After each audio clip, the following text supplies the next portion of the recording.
तो अभी तक आप इलेक्ट्रोकेमिस्ट्री में पढ़े हो गैल्वेनिक सेल कैसे बनता है। एक दो कंटेनर लेना है, 2 इलेक्ट्रोड लेना है और 2 इलेक्ट्रोलाइट लेना है।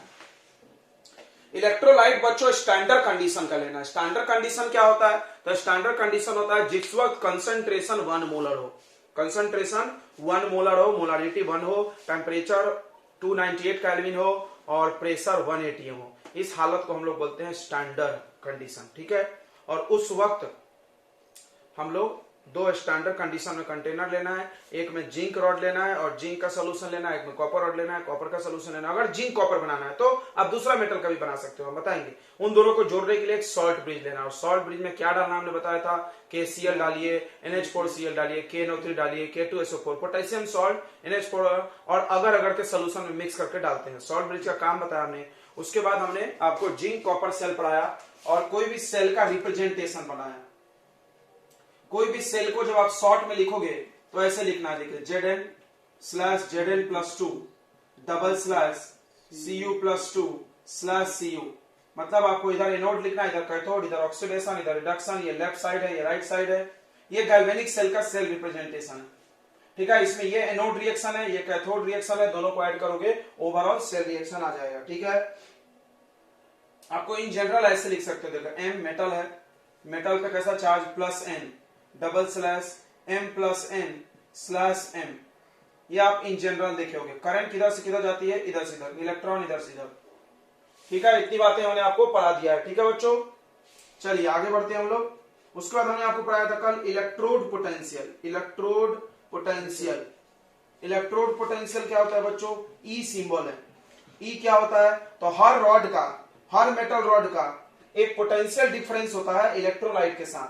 जिस इलेक्ट्रोलाइट में इसको डाले हो उस इलेक्ट्रोलाइट और इस रॉड के बीच पोटेंशियल डिफरेंस होता है। पोटेंशियल डिफरेंस आप जानते होंगे, वर्क डन डिवाइडेड बाय 4। वो पोटेंशियल डिफरेंस को हम लोग इलेक्ट्रोड पोटेंशियल बोलते हैं। यानी इलेक्ट्रोड पोटेंशियल एक पोटेंशियल डिफरेंस है, सबसे बड़ी बात, ठीक है। उसके बाद आपने आपको सुना होगा standard electrode potential. Standard electrode potential, standard electrode potential क्या है बच्चों, इसके सिंबल में नॉट लग जाता है।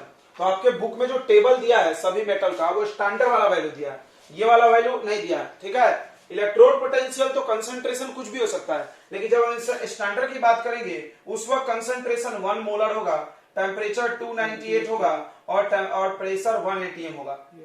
इस कंडीशन में जिसको निकाला गया, इस कंडीशन में जब पोटेंशियल डिफरेंस आप निकाले तो उसको हम लोग इलेक्ट्रोड पोटेंशियल नहीं बोलेंगे, स्टैंडर्ड बोलेंगे। अगर आप कंसंट्रेशन, टेम्परेचर, प्रेशर बदल दो तो ये सब बदल जाता है। इलेक्ट्रोड पोटेंशियल कंसंट्रेशन पर डिपेंड करता है, टेम्परेचर पर डिपेंड करता है। अगर आप इसको चेंज करोगे तो ई का वैल्यू चेंज हो जाएगा और मेटल बदलने पे बदलेगा, जैसे जिंक का अलग है, कॉपर का अलग है, ठीक है। तो ये चेंज हो जाएगा, तो उसको हम लोग इलेक्ट्रोड पोटेंशियल बोलेंगे, ठीक है। तो इलेक्ट्रोड पोटेंशियल बच्चों किसी भी कंसंट्रेशन पे होता है, बट स्टैंडर्ड इलेक्ट्रोड पोटेंशियल जो होगा वो आपको इस कंसंट्रेशन, ये टेम्परेचर, ये प्रेशर, ठीक है। आपके बुक में स्टैंडर्ड वाला वैल्यू दिया है। कुछ आपको स्टैंडर्ड इलेक्ट्रोड पोटेंशियल याद रखना चाहिए। E0 ऑफ हाइड्रोजन, देखो इसमें लिखना कैसे, ये भी बड़ा इंपॉर्टेंट बात है। देखो इलेक्ट्रोड पोटेंशियल के जो नीचे आपको जो भी लिखना है वो रिडक्शन के रूप में लिखना है। किस रूप में लिखना है, रिडक्शन पोटेंशियल के रूप में। क्यों रिडक्शन, तो ये रूल बनाया गया, इस चैप्टर का ये नियम है कि आपको इलेक्ट्रोड पोटेंशियल हमेशा रिड्यूस के फॉर्म में लिखना है। यहां पर कभी ऑक्सीडाइज के फॉर्म में नहीं लिखेंगे, भले सेल के अंदर किसी का ऑक्सीडेशन हो रहा है, जैसे देखो जिंक का ऑक्सीडेशन हो रहा है, बट आप इसको ई के फॉर्मेट में जब लिखोगे बच्चों, यहां पर ऐसे लिखोगे EZn+2/Zn, रिडक्शन के फॉर्म में लिखा हमने। अगर आप कॉपर के लिए भी लिखोगे तो रिडक्शन के फॉर्म में, भले उसका सेल के अंदर ऑक्सीडेशन हो रहा हो, लेकिन आप लिखना रिडक्शन के फॉर्म में। और आपको याद होगा कि जिसका ऑक्सीडेशन होता है उसको एनोड बोलते हैं और जिसका रिडक्शन होता है उसको कैथोड बोलते हैं, ठीक है। इतना आपने पढ़ लिया था, ठीक है बच्चों।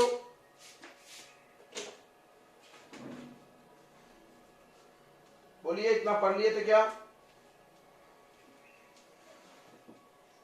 अगर किसी क्वेश्चन में ऑक्सीडेशन पोटेंशियल लिखा है, स्टैंडर्ड ऑक्सीडेशन पोटेंशियल SOP, उसको स्टैंडर्ड रिडक्शन पोटेंशियल बनाना है तो माइनस साइन लगा दीजिए। एग्जांपल, जैसे आपको E0 ऑफ Zn/Zn+2 दिया हो बच्चों +0.74 वोल्ट, तो ये नहीं चलेगा, ये इस चैप्टर के किसी भी फॉर्मूले में यूज नहीं कर सकते आप। क्यों? क्योंकि यहां पर देखिए आप ऑक्सीडेशन लिखा हुआ है, यहाँ पे बच्चों ऑक्सीडेशन लिखा हुआ है और यहाँ पर हमेशा रिडक्शन होना चाहिए। यही ये बोल रहा है अगर स्टैंडर्ड ऑक्सीडेशन पोटेंशियल को आप स्टैंडर्ड रिडक्शन पोटेंशियल बनाओगे, अगर ऐसा पलटना चाहते हो जो कि तुम्हारी जरूरत है, तो आपको इसमें माइनस साइन का प्रयोग करना होगा, साइन चेंज करना होगा, ठीक है।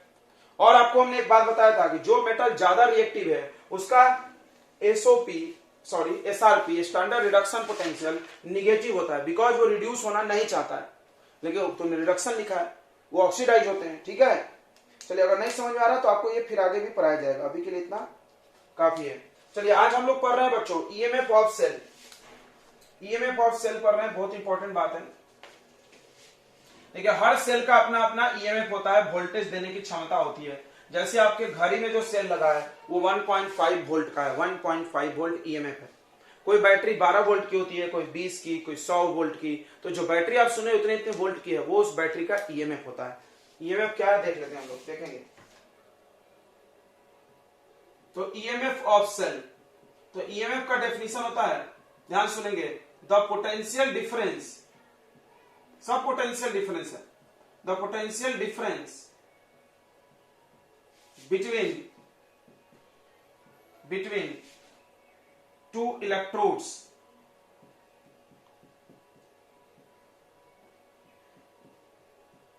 present in cell। सेल के अंदर जो दो रॉड होता है ना बच्चों, उसका पोटेंशियल डिफरेंस निकालिए। चलिए आपको हम एक बात बताते हैं, इंपॉर्टेंट बात, कल बताया था फिर बताएं।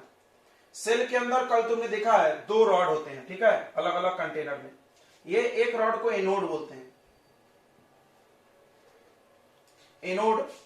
एनोड के तौर पे जिंक का इस्तेमाल हुआ था, याद है, zinc copper cell galvanic cell में। और दूसरा कैथोड होता है, इसमें कॉपर का यूज हुआ था। और अभी अभी आपने देखा है, देखो इधर, अभी आपने देखा है कि इसका जब हम ई नॉट लिखेंगे तो निगेटिव आएगा। क्यों निगेटिव आएगा? क्योंकि हाई रिएक्टिव मेटल है, इसका ऑक्सीडाइज करना पसंद है, लेकिन तुम रिडक्शन वाला लिख रहे हो तो निगेटिव। और इसका जब ई नॉट लोगे बच्चों तो ये पॉजिटिव आएगा, इसका जब ई नॉट लोगे बच्चों तो पॉजिटिव आ जाएगा। तो अब हम लोग को ईएमएफ ऑफ सेल निकालना है, ध्यान देंगे। तो क्या करना है ईएमएफ ऑफ सेल के लिए, आपको इसमें से इसको माइनस करना होगा, बिकॉज पोटेंशियल डिफरेंस, देखो इधर पोटेंशियल डिफरेंस, इसका पोटेंशियल और इसका पोटेंशियल को क्या करो, माइनस। याद करो इसका नाम क्या था, electrode potential of cathode, electrode potential of anode, दोनों का पोटेंशियल है। दो पोटेंशियल पता हो और डिफरेंस चाहिए तो क्या करोगे, माइनस कर दोगे, तो कर देंगे माइनस। अब सवाल है किसमें से किसको करोगे, तो ज्यादा में से कम को, ये प्लस वाला है, ध्यान देना। तो हम एक फॉर्मूला बनाएंगे, E naught of cathode minus E naught of anode, ठीक है। कैथोड में से एनोड को माइनस करो क्योंकि वो ज्यादा है। इसको आप ऐसे भी लिख सकते हो, ई राइट साइड वाला इलेक्ट्रोड का EMF, sorry electrode potential, minus E left, ठीक है। E cathode minus E anode या E right minus E left, ठीक है। सबको समझ में आ गया। अब इसको आप ऐसे भी लिख सकते हो, ध्यान सुनेंगे, रिडक्शन पोटेंशियल, आरपी यानी रिडक्शन पोटेंशियल, रिडक्शन लेना, ऑक्सीडेशन नहीं लेना है, बताया हमने।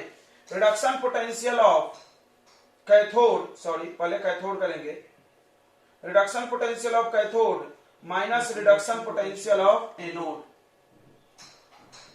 रिडक्शन पोटेंशियल लेना है। इससे आपको निकल जाएगा ईएमएफ ऑफ सेल, जिसका सिंबल बना दिए ई नॉट ऑफ सेल। अच्छा, इन सब पे नॉट लगा है, मतलब ये सब लोग क्या है, स्टैंडर्ड है। स्टैंडर्ड मतलब जिस वक्त कंसंट्रेशन 1 मोलर, ठीक है। इतनी बातें समझ में आ गई। इसको हम लोग बोलेंगे standard EMF of cell.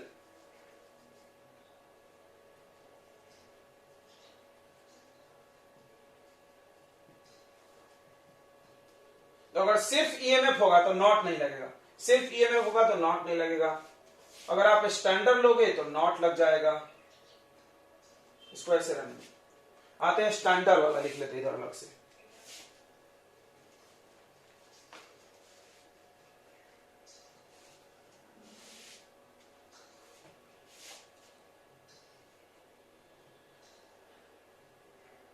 Standard EMF of cell, तो इसको हम बोलते हैं E naught of cell, equal to हो जाएगा E naught of cathode minus E naught of anode. ये देखिए, ये आ गया आपका स्टैंडर्ड ईएमएफ ऑफ सेल। चलिए स्टैंडर्ड ईएमएफ का मतलब, स्टैंडर्ड ईएमएफ ऑफ सेल का मतलब, तो आप लिख सकते हो चाहो तो definition, EMF of cell, EMF of cell at concentration,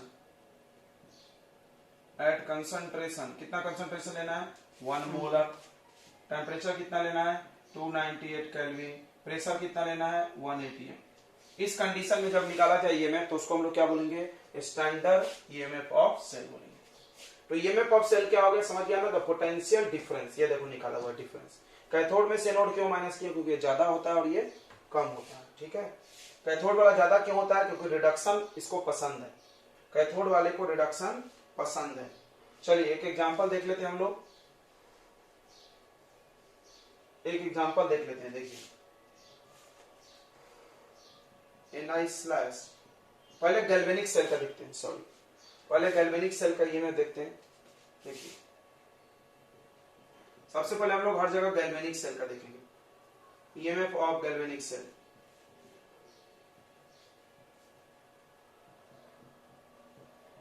तो गैल्वेनिक सेल याद है आपको, ऐसा दिखते हैं, Zn slash Zn plus 2 double slash Cu plus 2 slash Cu, और यहाँ पर गिवन रहता है, पेपर में भी याद रखना, याद नहीं करना है, गिवन दैट ई नॉट।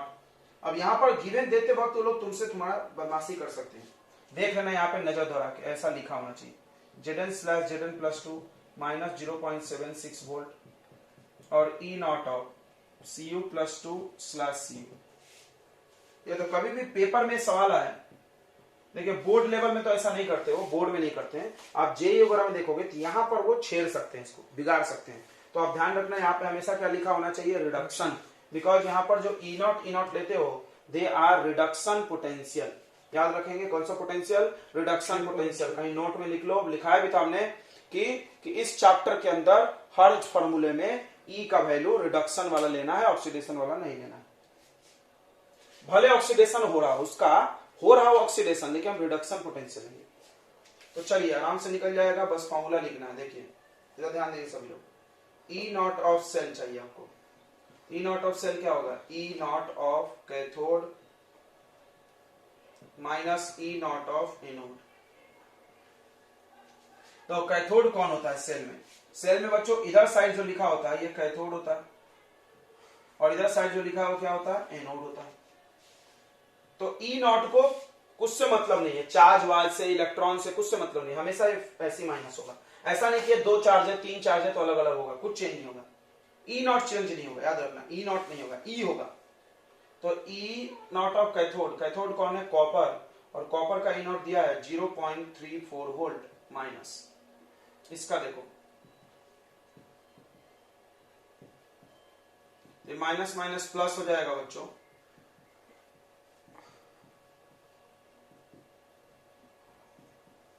तो आप इसको ऐड करोगे तो आता है 1.1 वोल्ट। तो आप ये जनरल नॉलेज के लिए या 1 मार्क के लिए याद रख सकते हो क्या, कि गैल्वेनिक सेल का ईएमएफ, गैल्वेनिक सेल जो आप पढ़ रहे हो चैप्टर के स्टार्टिंग से, उसका ईएमएफ कितना होता है 1.1 वोल्ट। यहां लिख भी सकते हो कि ईएमएफ ऑफ स्टैंडर्ड वाला,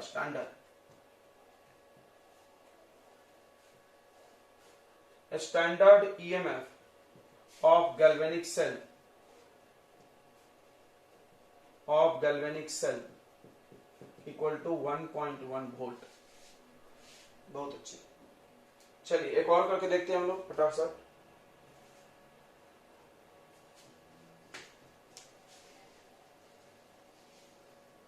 एक और करके देख लिया जाए, नोट कर लिया होगा आपने, आसान है।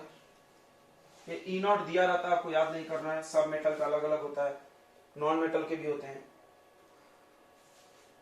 फिर एक दूसरा question, Ni slash Ni plus 2 double slash Ag plus 1 slash Ag। अब देखो इसको,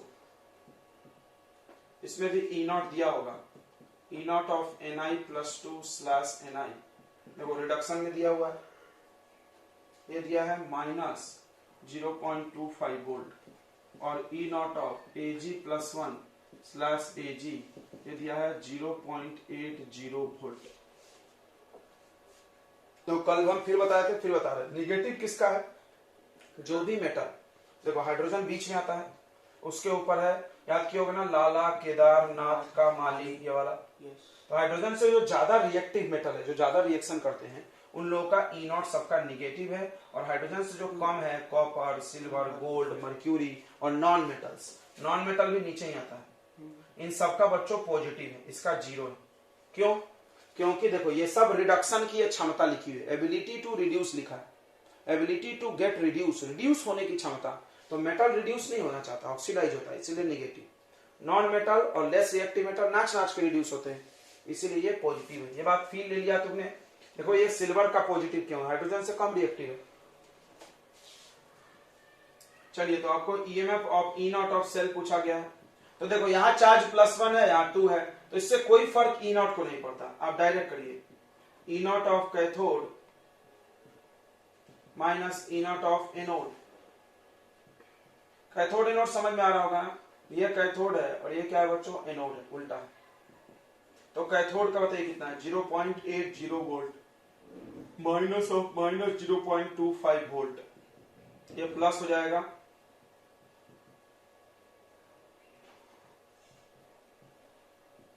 ये कितना आ रहा है बच्चों, 1.05 वोल्ट, याद रखिए,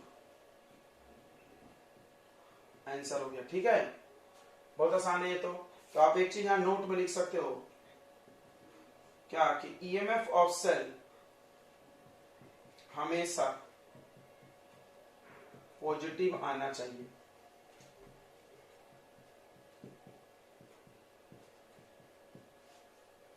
नहीं तो वो सेल काम नहीं करता, वो सेल स्पॉन्टेनियस, सुने होगे तुम, ये नहीं होगा, वो सेल स्पॉन्टेनियस, स्पॉन्टेनियस मतलब अपने आप काम करने वाला।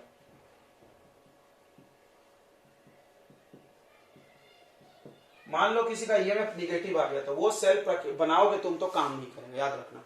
तो जो भी सेल बनाना, उसका ईएमएफ कैसा होना चाहिए बच्चों, पॉजिटिव होना चाहिए, निगेटिव नहीं आना चाहिए। निगेटिव आ रहा है तो तुम सेल बना लो कि वो काम नहीं करेगा, प्रैक्टिकली में काम नहीं करेगा, तो अपने मन से निकाल लो, 2 रॉड जॉन में डाल लो, जैसे हम कॉपर डाल दिए, सिल्वर डाल दिए, बोलो निकालो, तो काम करेगा कि नहीं करेगा, कैसे चेक होगा। कोई पूछ दिया कि बताओ सेल स्पॉन्टेनियस है कि नहीं, स्पॉन्टेनियस मतलब कोई भी प्रोसेस, कोई भी रिएक्शन जो अपने आप हो जाए, रिएक्शन अपने आप चालू हो जाए, अपने आप मतलब उसको कुछ करना नहीं पड़े, गर्म ठंडा कुछ करना नहीं पड़े, तो वो स्पॉन्टेनियस होता है। तो अगर आप चाहते हो कि सेल का रिएक्शन स्पॉन्टेनियस हो, अपने आप हो, तो उसके लिए ईएमएफ पॉजिटिव होना जरूरी है। चलिए आगे बढ़ते हैं हम लोग, नोट कर लिए।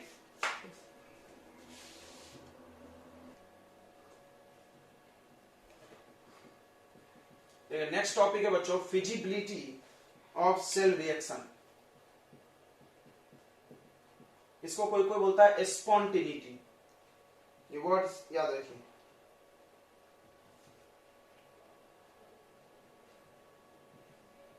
अभी हम बता रहे थे स्पॉन्टेनियस, फिजिबल और स्पॉन्टेनियस एक ही वर्ड है।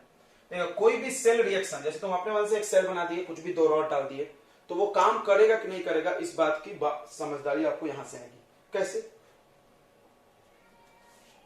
तो पूरी केमिस्ट्री में याद रखना, इसको बहुत काम आता है। पूरी केमिस्ट्री में एक ऐसा क्वांटिटी है डेल्टा जी, जिसको हम लोग बोलते हैं gives free energy change. Delta मतलब होता है change in gives free energy, इसको हम लोग बोलते हैं बच्चों गिव्स साइंटिस्ट का नाम था फ्री एनर्जी चेंज। तो क्या होता है, थोड़ा ध्यान से समझ लो, बार बार हम बताते रहते हैं बच्चों को, सोल्यूशन चैप्टर में शायद कहीं बताया होगा मैंने। तो गिव्स फ्री एनर्जी चेंज क्या होता है, तो इसको हम लोग बोलते हैं, ध्यान सुनना, फ्री एनर्जी क्या होता है।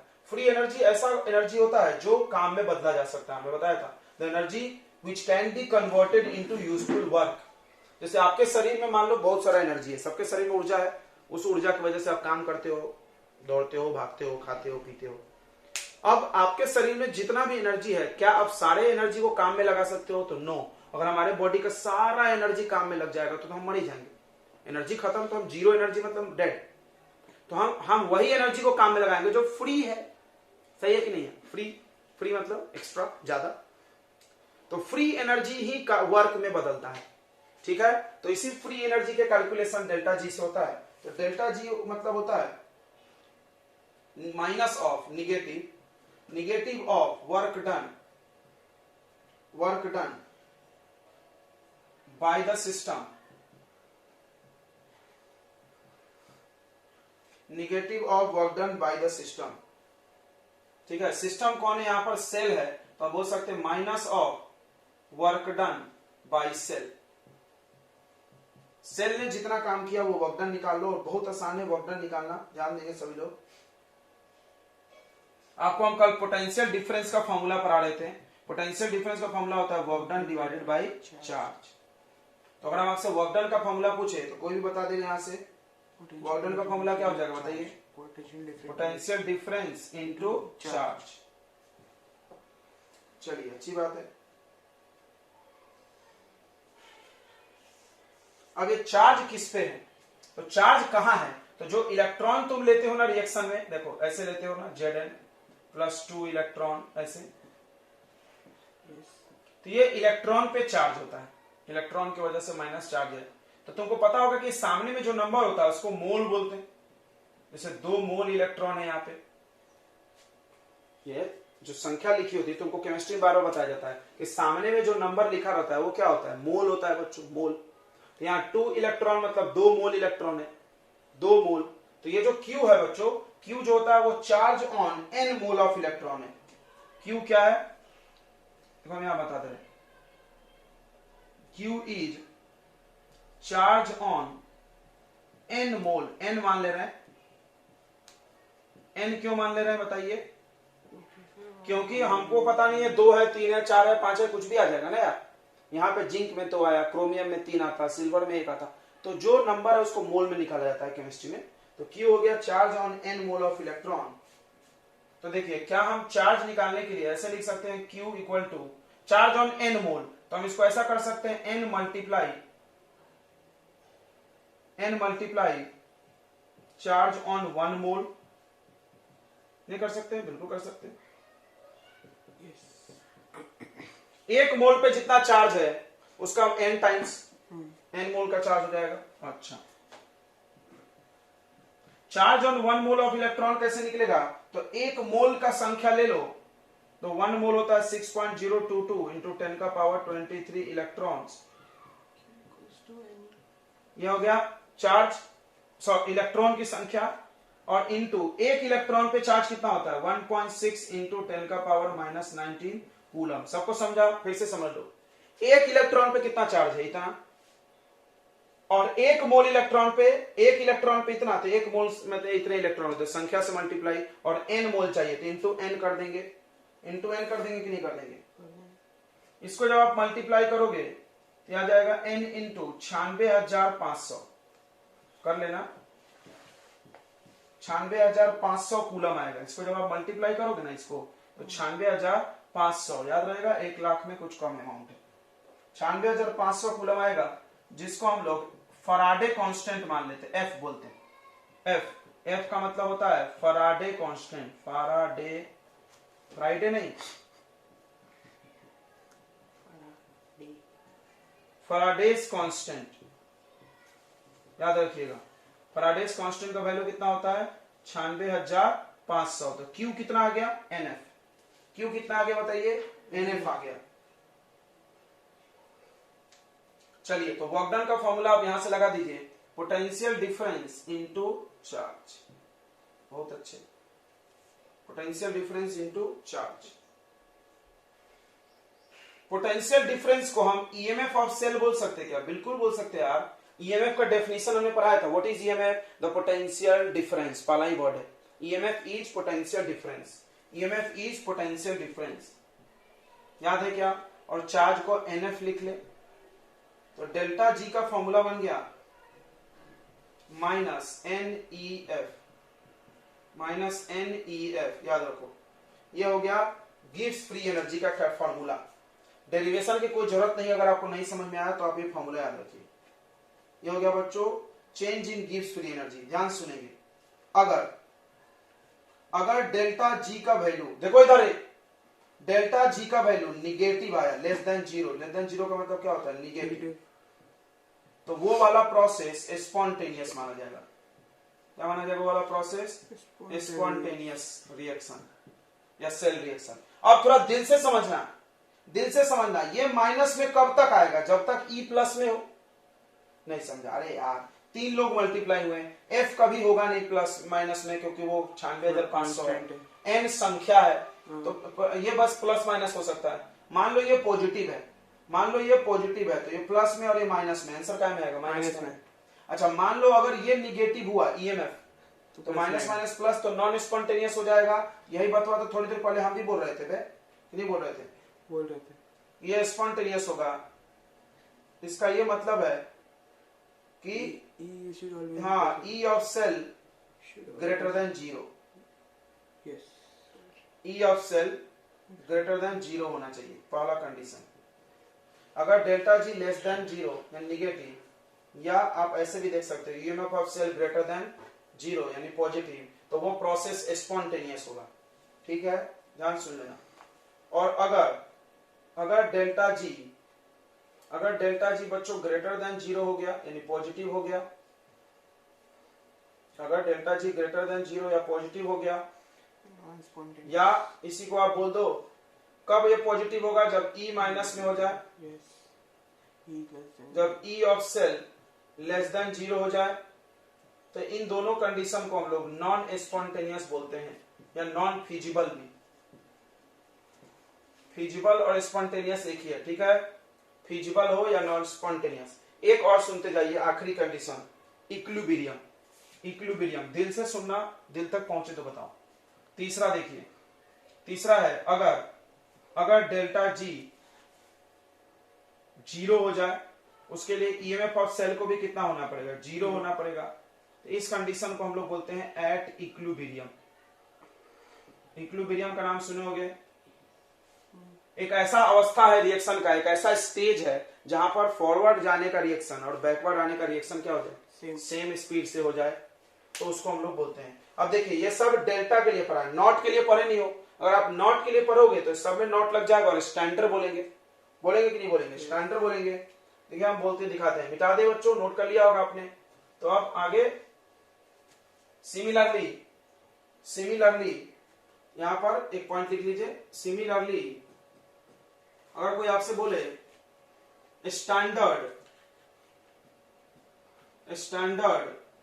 Gives free energy, standard gives free energy, और स्टैंडर्ड लगा दे, कोई आपको स्टैंडर्ड लगा दे इस फॉर्मूले में, तो आपको कुछ नहीं करना है, डेल्टा जी लिखना है और इस पे एक अंडा लगा देना है, नॉट, तो हो जाता है स्टैंडर्ड। तो इस फॉर्मूले में किस पे स्टैंडर्ड लगेगा, इस फॉर्मूले में एन पे तो नहीं लग सकता स्टैंडर्ड, लेकिन ई पे लग सकता है। समझ में आया, E of cell into F. अब आप एक एक चीज को यहाँ नोट कर लीजिए, कौन सा चीज क्या है, ठीक है, यहां से थोड़ा सा मिटा रहे हैं, ओके। देखिए तो यहाँ पर n क्या है आपको बता दें, n है नंबर ऑफ इलेक्ट्रॉन्स, n क्या है, नंबर ऑफ इलेक्ट्रॉन्स। कोई बोला नंबर ऑफ मोल बोला था आपने, अरे पगला, तो हमने ले लिया, देखो एक मोल अलग कर लिए, n अलग कर लिए, तो n अब नंबर बचा। जैसे 5 मोल था तो हम 5 में से 1 मोल अलग कर दिए, इंटू 5, तो 5 तो नंबर हो गया ना, समझ में आ रहा है, n को हमने अलग कर दिया। तो n number of moles of electron बोलोगे तो चलता है, number of moles of electron, गलत थोड़ी होगा, इलेक्ट्रॉन का मोल्स, क्योंकि केमिस्ट्री में मोल्स ही बोलते सब नंबर को। ई नॉट ऑफ सेल क्या है, ई नॉट ऑफ सेल सब लोग जान रहा है, standard EMF of cell, standard EMF of cell. ये कैसे निकलता है, E cathode minus E anode, और एफ क्या है, एफ को बोलते हैं हम लोग फैराडे कांस्टेंट। फैराडे कांस्टेंट का वैल्यू क्या होता है बच्चों बताइए, 96,500 कूलम। चलिए बहुत अच्छा, इस पे एक एग्जांपल करके हम लोग देखते हैं, ठीक है, इधर का मिटा देते थोड़ा सा।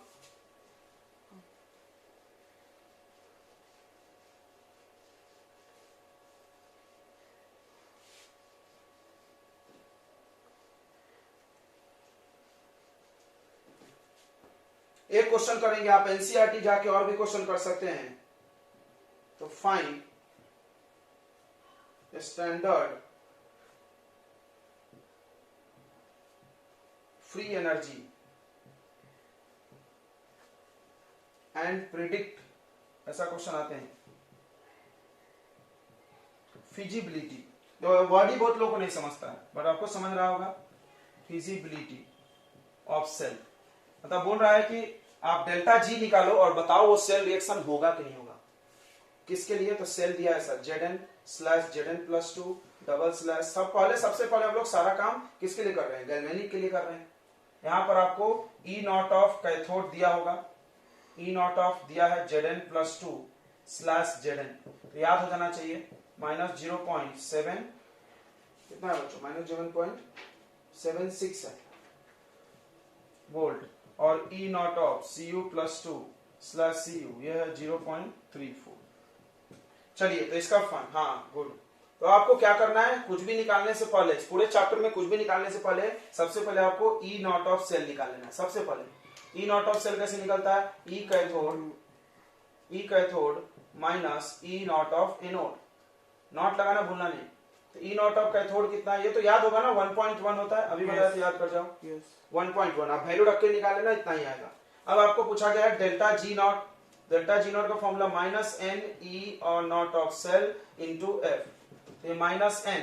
ओ अब देखो N कैसे निकलेगा, तो यहां देखना पड़ेगा चार्ज, बट यहां देखना खतरनाक है, यहां देखना खतरनाक है। आपको यहां नहीं देखना चाहिए, आपको देखना चाहिए सेल रिएक्शन में। खैर अभी हम लोग देख सकते हैं, देखो यहाँ 2 है, दोनों तरफ 2 चार्ज है, तो N का वैल्यू 2 हो गया। सबको समझ गया? 2 मोल इलेक्ट्रॉन। नहीं समझा तो देखो हम समझा रहे हैं। आप जब रिएक्शन लिखोगे ऐसा Zn से Zn+2, तो प्लस कितना इलेक्ट्रॉन लिखोगे? 2 ना, तो वही 2 इलेक्ट्रॉन यहाँ लेना है, तो 2 इलेक्ट्रॉन। अच्छा अगर मान लो दोनों में कम ज्यादा इलेक्ट्रॉन रहे, तो जो एलसीएम लेके आता था ना काटने के बाद, वो वाला लेना। -2 into E naught of cell 1.1 volt into farad है 96,500 कूलम। आप यहां से पॉइंट हटा दो तो आराम से आप कर सकते हो। तो आप ये देख सकते हो कि डेल्टा जी निगेटिव आया कि पॉजिटिव आया? निगेटिव ही आया। निगेटिव आया मतलब सेल रिएक्शन फीजिबल होगा कि नहीं होगा? तो लिखेंगे ये सेल रिएक्शन फीजिबल है। फीजिबल है मतलब स्पॉन्टेनियस है, मतलब अपने आप होगा। आप जिंक रॉड कॉपर रॉड डालोगे, अपने आप करंट बनना चालू हो जाएगा। ठीक है, इतनी बातें आपको समझ में आ गई।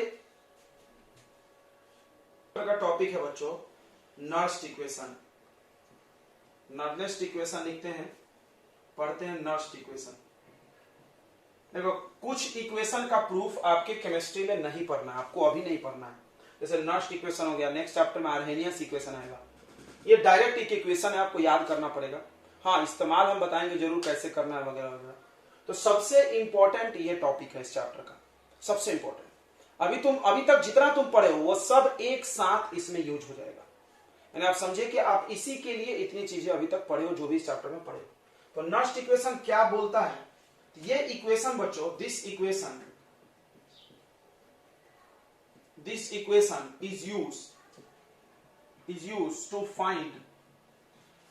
find electrode potential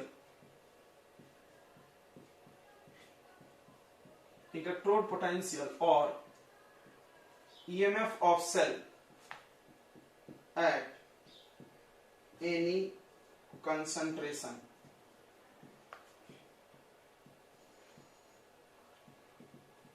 or any temperature। ये हुई नंबर 2 वाली बात।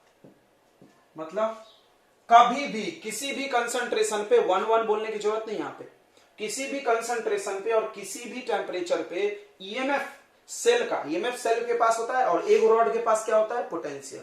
फील हो रहा है ना? एक रॉड के को क्या बोलते हैं हम लोग? Electrode potential. अब 2 रॉड मिलेगा तो सेल बन जाएगा। इसका इलेक्ट्रोड पोटेंशियल माइनस इसका, यानी कैथोड माइनस एनोड। पहले कैथोड होता है, फिर एनोड। क्लियर हो रहा है ना? 2 रॉड के इलेक्ट्रोड पोटेंशियल को माइनस करके ईएमएफ आता है। तो आप ईएमएफ भी किसी भी कंसंट्रेशन पे निकाल सकते हो, और इलेक्ट्रोड पोटेंशियल भी किसी भी कंसंट्रेशन पे निकाल सकते हो। जैसे तुमने जो E नॉट ऑफ Zn पढ़ा है, ऐसे ये तो तुम तब पढ़े हो ना जब कंसंट्रेशन ऑफ Zn+2 कितना होना चाहिए? 1 मोलर। मान लो हम Zn2 2 मोलर ले लिए, तब बताओ ये चेंज होगा कि नहीं होगा? होगा। तो कितना होगा ये तो तुमको नहीं पता, कैसे निकलेगा ये भी नहीं पता, तो वो इस इक्वेशन से पता चलती है। Okay, very good. यानी एक रॉड का भी अलग अलग कंसंट्रेशन पे पता चल जाएगा, और पूरे सेल का भी। तो ये इक्वेशन क्या है? तो देखिए आप इक्वेशन E इक्वल टू, यहां पर आएगा E नॉट यहां रखना है, ई निकालना है मतलब एनी कंसंट्रेशन पे निकालना है तो पहले स्टैंडर्ड वाला रखना है। देखो स्टैंडर्ड वाला की जरूरत है minus 2.303 RT upon NF log concentration, देखो स्क्वायर ब्रैकेट को कंसंट्रेशन पढ़ते हैं, concentration of product upon concentration of reactant. ये इक्वेशन बड़ा सा देख के डर गए होगे तुम लोग, कुछ ज्यादा बड़ा नहीं है, इसमें सब जाना पहचाना है। तो कौन क्या हम आपको बताते हैं, यहाँ पर ई क्या है, तो ई हो सकता है ईएमएफ भी हो सकता है, अगर पूरी बैटरी की बात करोगे पूरे सेल की तो ईएमएफ, या अगर एगो का बात करोगे तो इसको हम लोग क्या बोल सकते हैं, इलेक्ट्रोड पोटेंशियल, एगो रॉड है तो electrode potential at any concentration and temperature, किसी भी कंसंट्रेशन, यही वाला निकालना है आपको, यही वाला यहां लिखा है कि ये इक्वेशन ई फाइंड कर सकता है, ई मतलब electrode potential at any concentration, ठीक है। उसके बाद ई नॉट क्या है, ई नॉट सब लोग जानता है, ई नॉट है बच्चों स्टैंडर्ड इलेक्ट्रोड पोटेंशियल, हाँ ये में बोल सकते हो, और पूरा सेल है तो ये में बोलो, और एगो रॉड है तो क्या बोल सकते हैं, इलेक्ट्रोड पोटेंशियल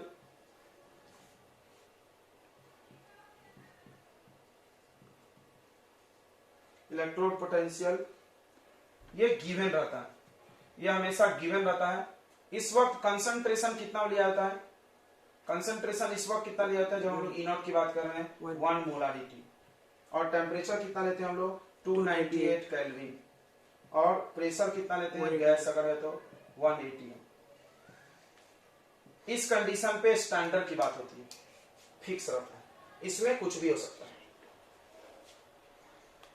अब आर जानते होगे तुम, आर पिछले चैप्टर में मिला था, तो आर गैस कांस्टेंट है, और हमने बोला था कि गैस कांस्टेंट के दो वैल्यू होते हैं बच्चों, यहाँ पर दूसरा वाला वैल्यू यूज होगा 8.314 जूल पर केल्विन पर मोल। क्यों यूज होगा यहाँ पर, क्योंकि ये जूल में है एनर्जी, और वहां पर एटीएम में था, याद है आपको, वो वैल्यू था 0.0821 एटीएम बस था पर केल्विन पर मोल, ठीक है। बस इतना सा अंतर था, आप दोनों वैल्यू याद रखिए, सोल्यूशन चैप्टर में यूज हो रहा है, और ये आपको इलेक्ट्रोकेमिस्ट्री में। अगला F इक्वल टू, अगर आपको जानना है कि R के दो वैल्यू क्यों होते हैं तो आप 11वीं क्लास में किसी बच्चे से पूछिएगा, स्टेट्स ऑफ मैटर हमने पढ़ाया है तो आपके नोट्स में होगा, आप जाके देखिएगा, ठीक है। 11वीं क्लास का स्टेट्स ऑफ मैटर में आपको जब आइडियल गैस इक्वेशन पढ़ाया गया होगा वहां पे मिलता है। आइडियल गैस इक्वेशन सब लोग पढ़े होंगे ना, PV इक्वल टू NRT, पढ़े हैं क्या, वहां पे आपको R के बारे में बताया गया होगा, आप चाहो तो घर जाके निकाल सकते हो, कोई रॉकेट साइंस नहीं। R equal to PV upon NT आएगा, P का वैल्यू डालो, V का वैल्यू, ये तो लिखा हुआ है, PV का और NT का वैल्यू डालो तो आता है R का वैल्यू, ठीक है। चलिए कभी फुर्सत में बता देंगे, टाइम रहेगा तो, नहीं तो आप 11th का लेक्चर देखिए। F बराबर होता है बच्चों फराडे कांस्टेंट, इसका वैल्यू तो आपको याद होगा 96,500।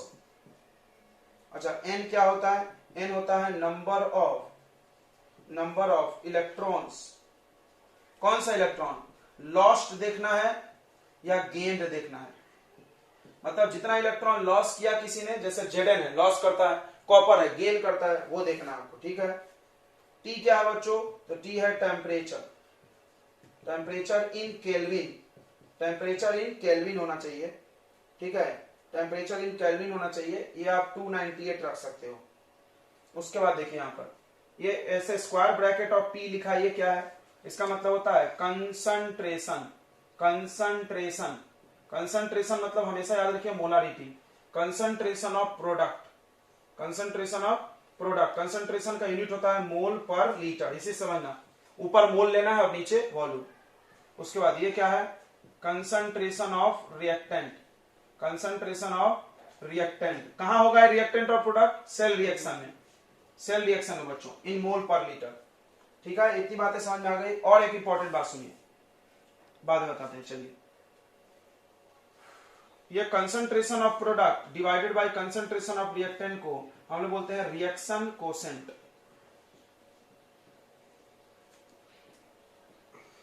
कोसेंट जानते हो, डिवाइड करते हैं तो रिएक्शन कोसेंट, कोसेंट मतलब जो आप डिवीजन करते हैं तो कोसेंट आता है क्या, yes. वही रिएक्शन क्वेश्चन, ठीक है। अब इसको हम लोग थोड़ा सिंप्लीफाइड फॉर्म में करेंगे। कैसे? आपको एफ का वैल्यू पता है, फिक्स है। देखो एफ का वैल्यू, आर का वैल्यू फिक्स है, ये डाल देंगे। टेम्परेचर भी हम रूम टेम्परेचर डाल देंगे 298 केल्विन, ये वाला। तो ये डाल देंगे तो थोड़ा सिंप्लीफाइड फॉर्म में हो जाएगा। तो नोट कर लीजिए आप, जल्दी से नोट कर लिए। तो आपने अभी पढ़ा नर्स्ट इक्वेशन, देखिए मेरे को याद हो गया, आपको याद, दिमाग पे जोड़ डालिए, याद करिए। E naught minus 2.303 RT upon NF log concentration of product upon concentration of reactant, ये नर्स्ट इक्वेशन। अब हम लोग इसमें क्या करेंगे, पुट वैल्यूज ऑफ आर का वैल्यू डाल देंगे। आर का वैल्यू कितना डाल देंगे, 8.314 जूल पर केल्विन पर मोल। टी हम लोग मान लेंगे 298 पे ही सब सवाल दिया रहता है। याद रखना कि सवाल में अलग टेम्परेचर है तो फिर से वापस यहाँ आना पड़ेगा और टी डालना पड़ेगा, देख लो। इसलिए इसको रटो, मतलब ज्यादातर 99% ये यूज होता है। 298 मतलब 25 डिग्री सेल्सियस। और एफ डाल देंगे, एफ फिक्स है 96,500। ये सब जब आप रख के कैलकुलेशन करोगे तो याद कर जाना, करना नहीं तो करते रह जाओगे। ये आता है 0.059 अपॉन एन बचेगा, एन बचेगा, और log concentration of product upon concentration of reactant. तो this is Nernst equation in simplified form.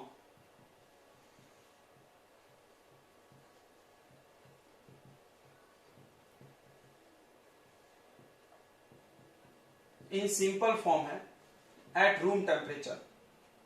ये किस पर, कब टेम्परेचर पे है, रूम टेम्परेचर पे। टेम्परेचर हमने डाल दिया है 25, 298 केल्विन, ध्यान देना। ओके, वेरी गुड, अच्छी बात है, डाल दिए। तो अब आगे देखते हैं हम लोग। अब इस पे एक क्वेश्चन करेंगे हम लोग, ठीक है, बहुत इंपॉर्टेंट सा, आसान है, प्रैक्टिस चाहिए। ये तो बोला है फाइंड द रिडक्शन पोटेंशियल, सुनना दिमाग से, find the reduction potential and oxidation potential, दोनों चाहिए। तो बहुत आसान है दोनों निकालना, समझदार बच्चों को तो समझ में भी आ रहा होगा। कैसे, एक वो निकालेंगे, रिडक्शन वाला निकालेंगे और माइनस कर देंगे तो ऑक्सीडेशन वाला आ जाएगा, साइन बदलना होता है। तो find the reduction potential and oxidation potential of, किसका बनाना है, देखिए यहां पर दिया है Fe+2 concentration 0.01 molarity slash Fe। एक ही रॉड है एट 25 डिग्री सेल्सियस। देखो 25 पे दिया है ना, 25 पे दिया तो ये इक्वेशन यूज होगा, ये वाला 25, 298 लिखा रहा है तो यही वाला यूज होगा। देखिए एक रॉड की बात किया है और E नॉट दे दिया Fe का, Fe+2 स्लैश Fe का वैल्यू दे दिया है बच्चों -0.45 वोल्ट। इस क्वेश्चन को आप समझ लीजिए अच्छे से क्या बोल रहा है। सबसे पहले देखिए, find reduction potential and oxidation potential. Standard नहीं बोला, स्टैंडर्ड बोला है क्या, याद रखना है, स्टैंडर्ड वर्ड बहुत जरूरी है। स्टैंडर्ड नहीं बोला है तो नॉट वाला नहीं पूछ रहा तुमसे, ये पूछ रहा है। ओके, एक ही रॉड है तो ई को हम लोग ईएमएफ नहीं बोलेंगे, क्या बोलेंगे, इलेक्ट्रोड पोटेंशियल। ओके, अब सवाल है सर ये प्रोडक्ट किधर है, अरे यार ये देखो, ये रिएक्शन है ना, सबको पता चल रहा है ये रिएक्शन है, ये है रिएक्शन है कि नहीं। तो आप इस रिएक्शन को लिख लोगे तो प्रोडक्ट और रिएक्टेंट पता चल जाएगा। देखो Fe+2 से Fe, इसको ऐसे लिखा जाएगा, देखना ध्यान से, Fe+2 प्लस 2 को इलेक्ट्रॉन दे देंगे, ये प्लस ये माइनस कट जाएगा तो गिव्स Fe। ये हो गया रिएक्शन। अब रिएक्शन हो गया तो ये प्रोडक्ट और ये रिएक्टेंट। अच्छा, ये ब्रैकेट में क्या लिखा है, तो कंसंट्रेशन। अब इसका कहां लिखा है कंसंट्रेशन, तो एकदम दिल से सुनना एक बात, एकदम दिल से सुनना, दिल से रे, दिल से रे, सुने दिल से क्या होता है दिल से बात। तो आप 11th में पढ़ाया है, हम नहीं पढ़ा, हमको याद है, सब लोग बच्चे बताएंगे।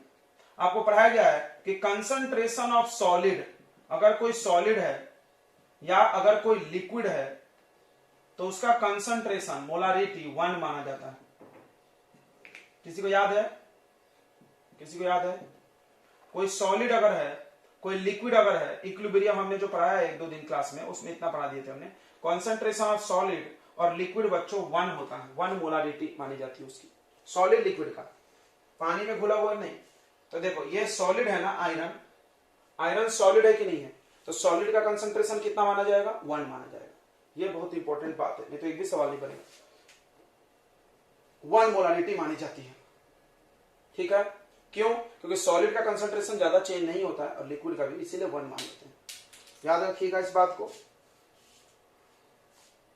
तो ये अब तुमको एक बहुत 100 रुपए की बात बताते हैं, ये जो आयन है ना, आयन उसी का कंसंट्रेशन डालना है, बाकी इसका डालने की जरूरत ही नहीं पड़ती है, जिसपे चार्ज नहीं, वो NH हो जाता है। चलिए तो हम लोग इसको नर्स्ट इक्वेशन को लिख के देखते हैं। आपको क्या पूछा है, E। अब देखो अगर ये सेल होता तो यहाँ E सेल लिखते, लेकिन ये तो रॉड है, एक रॉड है, तो हम इस रॉड के लिए कैसे लिखेंगे, यहाँ पर क्या लिखेंगे, रिडक्शन लिखेंगे। यहाँ पे E के नीचे हमेशा क्या लिखना है, रिडक्शन। तो EFE/FE इक्वल टू, लिखना भी बहुत सीखना है इस चैप्टर में, सबसे बड़ा बच्चे यहाँ से भी परेशान रहते हैं, लिखना है अजीब अजीब से। फिर उसके बाद क्या आ गया यहाँ पर E0 ऑफ Fe+2/Fe, मतलब यहाँ वाला स्टैंडर्ड वाला रखना है, -0, अगर सेल रहता तो यहाँ सेल से लिखते, सेल रहता तो यहाँ सेल से लिखते, -0.059 अपॉन n और लॉग कंसंट्रेशन ऑफ प्रोडक्ट, यानी ऊपर लेना है कंसंट्रेशन ऑफ आयरन और नीचे लेना है कंसंट्रेशन ऑफ Fe+2। सबको समझ में आ गया? बस अब कुछ नहीं, अभी हम वैल्यू भी नहीं डाल रहे, बस अब उसको जमाए हैं इस फॉर्मूले के हिसाब से। आप इसको लिखना सीखना, अगर नहीं ऐसे लिखोगे तो मार्क कट जाएगा, 0 मिलेगा। ऐसा नहीं कि फटाफट वैल्यू डाल दिए, उनको लिख के दिखाना है। कैसे? ये पता चलेगा कि कौन सा पोटेंशियल निकाल रहे हो। देखो अब हम लिखे हैं तो तुम देखो यहाँ पर Fe+2Fe लिखे हैं, मतलब हम कौन सा पोटेंशियल निकाल रहे हैं, रिडक्शन पोटेंशियल, रिडक्शन पोटेंशियल निकाल रहे हैं। तो अच्छी बात है, ये निकल रहा है, ठीक है, रिडक्शन पोटेंशियल निकल रहा है बच्चों। तो अब हम लोग वैल्यू डालेंगे, ठीक है। तो आपको ये वाला तो निकालना ही है, Fe+2/Fe, ये फाइंड करना है, इक्वल टू E0। E0 बच्चों पता होगा आपको, -0.45 वोल्ट, ठीक है, -0.059, इसको राउंड ऑफ में 0.06 भी ले लेता है कोई कोई, अपॉन n। n क्या होता है, number of moles of electron. यहां देखिए 2 लिखा है, मतलब 2 मोल है, तो यहां 2 लेना, जितना होगा इलेक्ट्रॉन उतना लेना। लॉग देखिए Fe सॉलिड है आयरन, तो 1 डालो। हम आपको क्या उपाय बताएं कि जिस पर भी चार्ज नहीं है उसको 1 मान लेना है, ये एकदम टेक्निक है भाई। अब इसका वैल्यू यहां से देख के डालना है, 0.01। थोड़ा सा बच्चों लॉग की जरूरत पड़ेगी, अगर आपने लॉग नहीं पढ़ा 11th में तो आप बहुत गलती कर रहे हैं। आप मेरे बेसिक मैथ्स के लेक्चर देखिए, अगर आपके पास नहीं है लॉग का लेक्चर तो तुम मेरे से यूट्यूब पे बोलना, हम आपको उसके लिंक सेंड कर देंगे। हमने लॉग पढ़ाया है 11वीं क्लास में, उतना लॉग सबको आना चाहिए, तो केमिस्ट्री की आपको न्यूमेरिकल बनेगी। तो -0.45 -0.059 अपॉन 2 लॉग, ध्यान देना रे, यहां से पॉइंट हटेगा तो 100 हो जाएगा। कोई जानता है लॉग 100 का वैल्यू? देखते हैं किसको लॉग कितना आ रहा है, कोई लॉग 100 का वैल्यू बता सकता है क्या? देखिए लॉग 100 का वैल्यू कैसे निकालते हैं, इसको लिख देते हैं 10 का पावर 2। याद रखना, क्या लिख देते हैं, 10 का पावर, जितना भी 10 है तो उसका 10 का पावर बना देते हैं। और लॉग में एक प्रॉपर्टी होता है कि पावर सामने आ जाता है, लॉग का प्रॉपर्टी होता है बच्चों कि पावर सामने आ जाता है, तो ये सामने आ जाएगा तो 2 हो जाएगा, और log 10, और log 10 का वैल्यू 1 होता है। याद करिए log 10 का वैल्यू कितना होता है, 1। तो 2 into 1, 2 से 2 कट गया, तो आ रहा है -0.45 और -0.059, तो ऐड हो जाएगा, सेम साइन है। तो देखो यहाँ डेसिमल के बाद 2 ही जीरो आते हैं, एक और जीरो लगा दो, 9 into +0 9 5 7 बने ना, 5 5 10 0 लगा, 1 4 1 5, ये देखो इतना आ गया। तो आप देखिए ये क्या आ गया है, रिडक्शन पोटेंशियल आ गया ना, क्या आया रे, ये रिडक्शन पोटेंशियल आया ना, यस, रिडक्शन पोटेंशियल आया -0.509। अगर आपसे ऑक्सीडेशन पोटेंशियल पूछेंगे तो क्या करोगे, +0.509। लॉग के बारे में अगर आपको यहां से समझ में नहीं आया है तो आप इधर आइए साइड में, सुनेंगे तो आप लोग ध्यान से। लॉग के नीचे में 10 छुपा होता है, ठीक है, तो लॉग 10 का पावर 1 अगर है तो वैल्यू 1 हो जाएगा, जो पावर है वही वैल्यू, समझ में आ रहा है? इसीलिए हमने बोला कि log 10 1 होता है। अच्छा, अगर log 10 का पावर 2 है तो वैल्यू कितना हो जाएगा 2, पावर सामने आ जाता है जो हम समझाए हैं, लेकिन डायरेक्ट नहीं समझ में आ रहा है। log अगर 1000 का कोई वैल्यू पूछे तो इसको क्या लिखोगे, log 10 का पावर 3, log 10 का पावर 3 तो कितना आ जाएगा वैल्यू बताओ 3। बहुत सिंपल है ये। 100 है तो आप इसको ऐसे लिख लो, log 10 का power 2 equal to 1। 2 sir, sorry 2। समझ में आ गया बच्चों, ये याद रखिएगा। और एक चीज याद रखिए, मान लो कि log 10 तक तो ठीक है, log 1 रहा तो 1 log 1 रहा तो इसका वैल्यू 0। बहुत सिंपल है, पावर 0 है ना। क्यों क्यों, देखो देखो हम समझा रहे हैं, क्योंकि इसको ऐसे लिख सकते हैं ना, log 10 टू द पावर 0। तो बोला क्यों, एनीथिंग टू द पावर 0 1 होता है, आपको सिखाया गया होगा। तो हम इसको ऐसे लिख सकते हैं, पावर 0 है तो आंसर कितना आएगा 0। बोलो दिल तक पहुंच गया कि नहीं पहुंच गया, बोलो पहुंच गया कि नहीं पहुंच गया। लॉग में जो 10 का पावर है वही आंसर आता है, 10 का पावर 0 यानी 1 तो 0। समझ में आया, log 1 0 होता है। log 1 क्या होता है 0, क्यों, क्योंकि इसको हम लिख देंगे log 10 का power 0, anything to the power 0 1 है इसीलिए, तो आंसर 0। 10 का पावर 1 तो 1, 10 का पावर 2 यानी 100 तो 2000 एंड सो ऑन। अगर कुछ एक्स्ट्रा आ गया, मान लो कुछ दूसरा आ गया, 5 6 7 आ गया log, तो आपको log टेबल देखना पड़ेगा। log टेबल आपके बुक के पीछे दिया रहता है, बट ये वैल्यू नहीं दिया रहता, इसलिए आपको याद होने चाहिए और ये आसान है। सबको समझ में आ गया बताइए, log के ये वैल्यू इतने आ गया। क्वेश्चन समझ में आप बताएं हाँ ना। तो देखिए, find EMF of galvanic cell, ऐसा लिख के आ गया। गैल्वेनिक सेल, वोल्टेज सेल, जो भी बोलेंगे, सेल भी दिया रहेगा ऐसा लिख के। देखो Zn याद है ना, तो याद हो गया होगा, Zn/Zn प्लस 2 /Cu प्लस 2। ओ सॉरी, कंसंट्रेशन देना बोल, कंसंट्रेशन 0.01 मोलर /Cu प्लस 2 0.001। ये लिखा हुआ देखो, ये जो लिखा है ना कंसंट्रेशन है इनकी, ठीक है, अच्छी बात है। और आपको ई नॉट देने की जरूरत तो नहीं है, हम direct E naught of cell दे देते हैं। खैर ई नॉट देते हैं, एक बार प्रैक्टिस हो जाए। ई नॉट ऑफ आपको हमने दे दिया Zn प्लस 2/Zn, ये सब दिया रहता है पेपर में, तो नहीं दिया है तो आपके बुक में जब क्वेश्चन दिया तो नहीं दिया होगा, क्योंकि बुक में पीछे वो दिया ना टेबल, आप वहां से देख लेना ये टेबल में से। अच्छा, जब एग्जाम में आएगा तो वैल्यू लिखा है। 0.06 वोल्ट।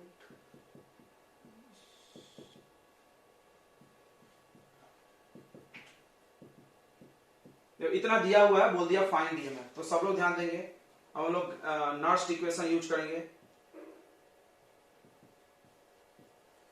क्या बोलता है नर्स्ट इक्वेशन, ई लिखेंगे, अब हम यहाँ सेल लिखेंगे, यानी EMF of cell at any concentration equal to E naught of cell, मतलब ये स्टैंडर्ड वाला निकाल लीजिए पहले, फिर minus 0.059 upon n log concentration of product upon concentration of reactant. Product reaction कहां से आएगा, रिएक्शन से, सेल का रिएक्शन। अभी सेल का रिएक्शन लेंगे, हाँ पहले एक रॉड था तो एक रॉड का लिए थे, दो गए तो दो का नहीं लेंगे, दोनों को जोड़ के सेल रिएक्शन आता है ना।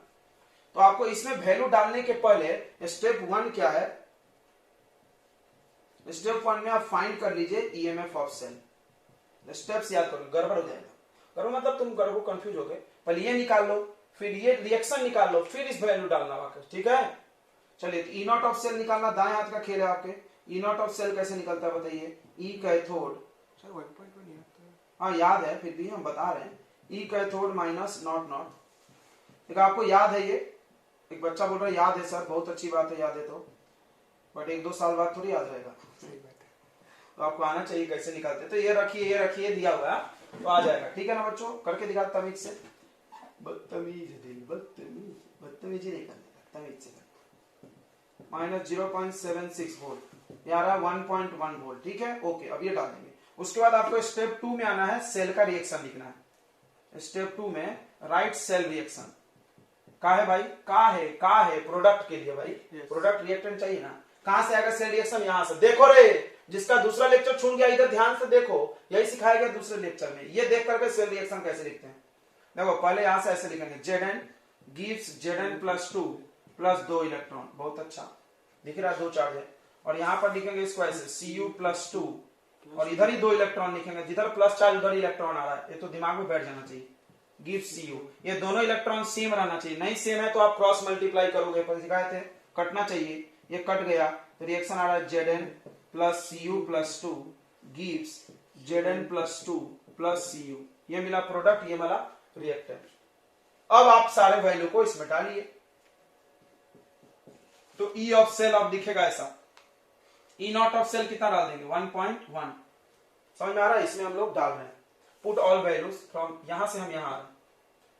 ये लाइन आप फिर से लिख सकते हो चाहो तो 1.1 माइनस 0.059 अपॉन 2 क्यों, तुम देखो यहां पर 2 इलेक्ट्रॉन कट हुआ है, जितना इलेक्ट्रॉन कट होगा वही डालना है।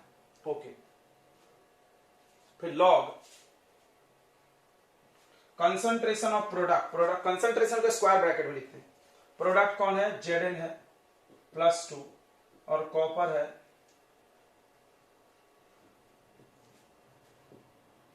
रिएक्टेंट है Zn और Cu प्लस 2।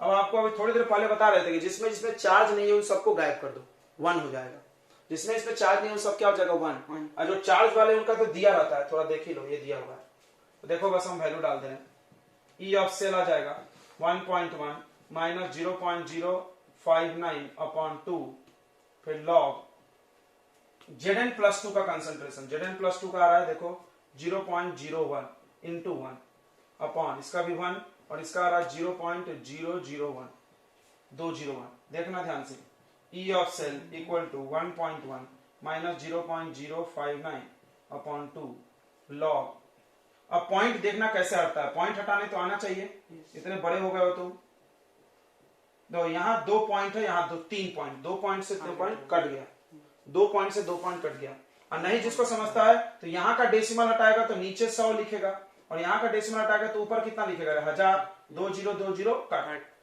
क्या बात है, ये आ रहा है E of cell equal to 1.1 minus 0.59 upon 2 log, कितना बचा लॉग में 10 बचा, क्या 10 बचेगा ना, लॉग 10 तो रट गया है, लॉग 10 क्या होता है 1,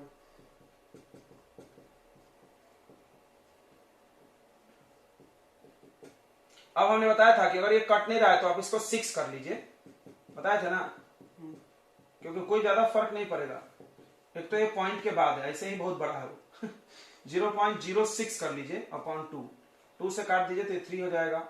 अब ये 1.1 माइनस 0.03, हम उम्मीद करते हैं माइनस करने तो सबको आता होगा, नहीं आता है तो आप वो भी सिखा देंगे, हम सब सिखा देते हैं, मेरी यही खास बात है। 100 लिख लीजिए और यहाँ पर पॉइंट के सामने पॉइंट लिखिए और क्या लिखिए 0 लिखिए 3 लिखिए, सही है, फिर से देख लीजिए, एक ही 0 है ना, हाँ सही है। डेसिमल का जितना डिजिट है उतना बनाइए यहाँ पर, यहाँ पे 0 माइनस, कैरी ले लो तो कैरी लेंगे तो 10 हो जाएगा, ये 10 में से 3 गया 7, ये 0 हो गया तो 0 पॉइंट, ये रहा 1, तो 1.07 कितना आ रहा है बच्चों, E ऑफ सेल आ रहा है 1.07 वोल्ट, तो ये कम हो गया, इसके पहले तुमने देखा था बढ़ गया था, तो बढ़ भी सकता है घट भी सकता है, तुम कुछ बोल नहीं सकते हो।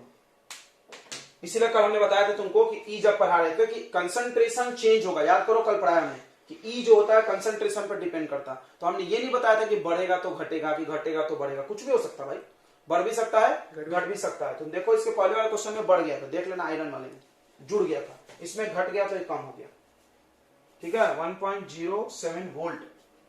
चलिए हम उम्मीद करते हैं आपको आ गया होगा, नहीं आया तो आपको फिर से एक बार बता दें, ये सेल दिया हुआ है, ये कंसंट्रेशन इसका है, ये कंसंट्रेशन इसका है, ये सब गिवन है, आपको नर्स्ट इक्वेशन ये है, तो नर्स्ट इक्वेशन में आपको E नॉट ऑफ सेल चाहिए और प्रोडक्ट रिएक्टेंट चाहिए। इसके लिए हम पहले से 2 काम करेंगे, एक तो सेल का E नॉट निकाल लेंगे, कैसे E cathode minus E anode, ये वैल्यू टेबल में है तो निकाल लो, उसके बाद cell reaction, anode reaction, cathode reaction यहीं से छापना है, ये इलेक्ट्रॉन काटना है, उसके बाद सेल रिएक्शन, ये प्रोडक्ट ऊपर और रिएक्टेंट नीचे, उसमें जो सॉलिड है, जो लोग सॉलिड है जैसे कॉपर सॉलिड है, जिंक सॉलिड, तो 1 डाल दो, मतलब जिसपे प्लस चार्ज नहीं हो सब 1, बस बाकी वैल्यू दिया है, आप सिंप्लीफाई कर ले, काम खत्म।